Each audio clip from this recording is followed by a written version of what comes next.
செய்தியை பார்த்து வருகிறோம்.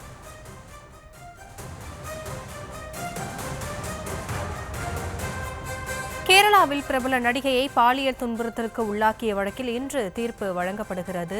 2017ஆம் ஆண்டு பிப்ரவரி 17ஆம் தேதி நடிகையை வழிமறித்து கேரவனுக்குள் வைத்து பாலியல் துன்புறுத்தல் என்ற வழக்கில் இன்று தீர்ப்பு வழங்கப்படுகிறது. அது குறித்தான அண்மை செய்தியை பார்த்து வருகிறோம். இது குறித்த விவரங்களோடு இணைகிறார் நம்முடைய செய்தியாளர் சதாம். விவரங்களை வழங்கலாம். வணக்கம்.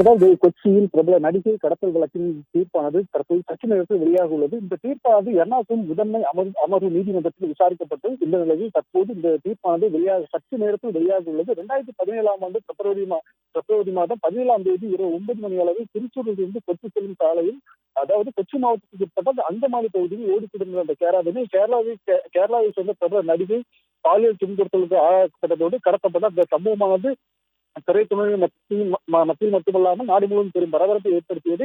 இந்த நிலையில் இந்த சம்பவம் தொடர்பாக ரவுடிகள் மற்றும் கேரளாவை சேர்ந்த பிரபல நடிகர் திலீப் உட்பட 10 பேர் மீது வழக்கு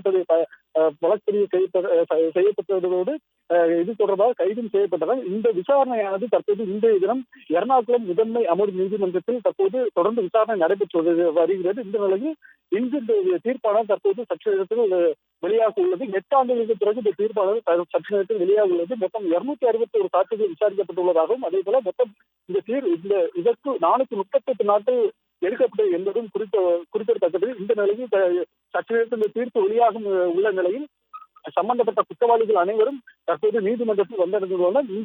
இந்த வழக்கை தற்போது விசாரிப்பதற்காக விசாரித்து தீர்ப்பு வழங்குவதற்காக ஹனி எம் வர்கீஸ் நீதிபதி தற்போது சற்று நேரத்தில் தீர்ப்பு வழங்க உள்ளார்.